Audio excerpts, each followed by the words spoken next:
before I was getting more into understanding about Islam and understanding the religion and how it is a guide to, humankind.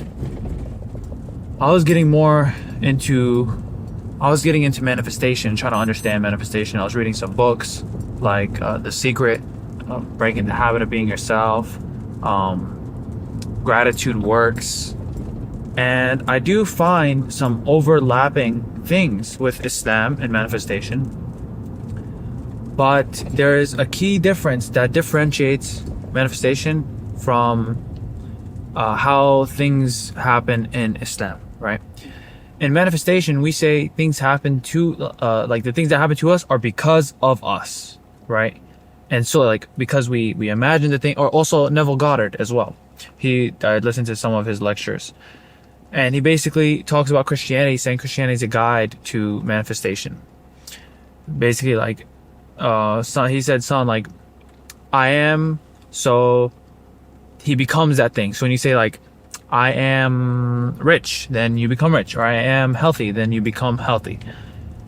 And the trait that I'm finding different between Islam and manifestation is that in Islam, all things are attributed to Allah subhanahu wa ta'ala, up to the Creator. No matter how hard, basically, you try to imagine something or you want a specific something to happen, if you imagine your whole life that, I don't know, the world is upside down or something, that doesn't mean, and it doesn't happen because it doesn't happen. It's not because you didn't imagine hard enough or you didn't believe firmly enough. It's because this is not part of God's will.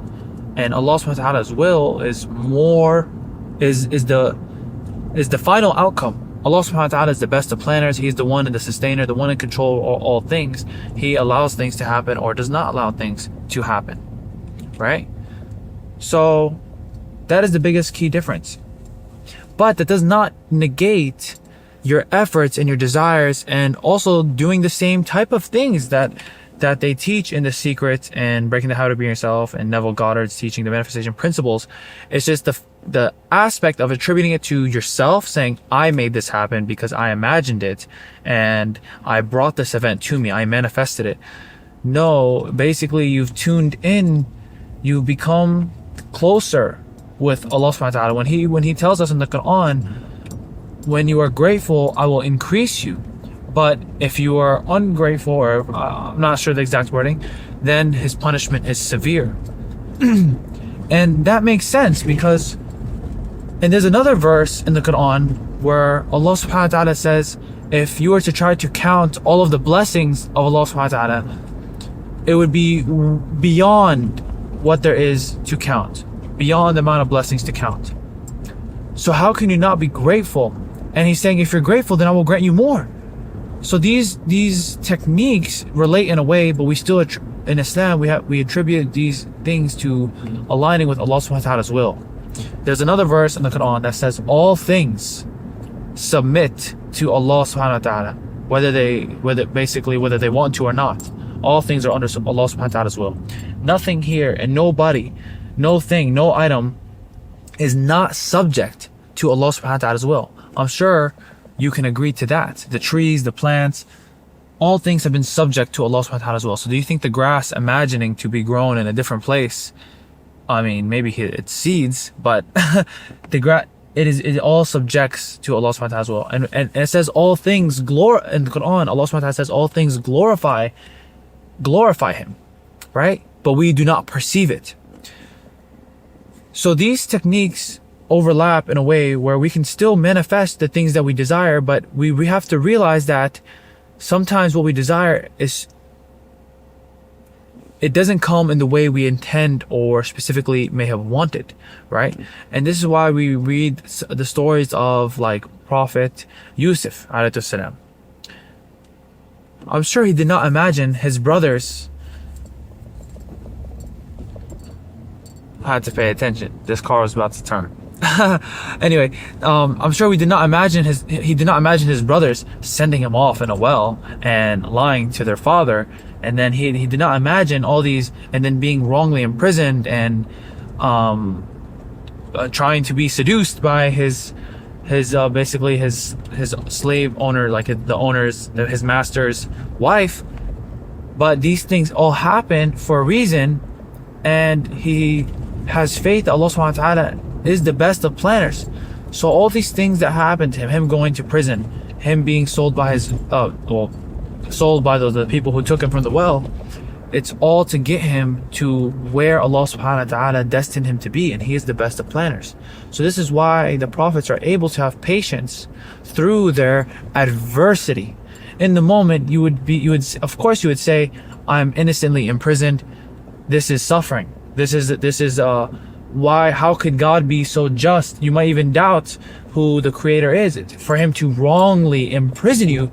But when you realize that Allah subhanahu wa ta'ala is the best of planners, you were never wrongly imprisoned. It's just to get you to where you deserve to be. And Allah subhanahu wa ta'ala is the most fair, and he is swift in reckoning. Remember, Allah subhanahu wa ta'ala tells us that this entire life that we live is only but an hour compared to the hereafter. This measly life that we live, a few years, the years that we have are but just a part of a day. That's like, I can't even imagine that. So it's like your life flashes before your eyes, almost, basically, is what I guess what you can call it, compared to the hereafter. So a year or 2 years or 3 years wrongly imprisoned, it's challenging. I'm not gonna say it's not challenging. That's not my point. It's tough. It requires immense iman and faith, and to be conscious of Allah subhanahu wa ta'ala during that time. And honestly, it's tough. I mean, I don't think I can imagine that. It would be tough, right?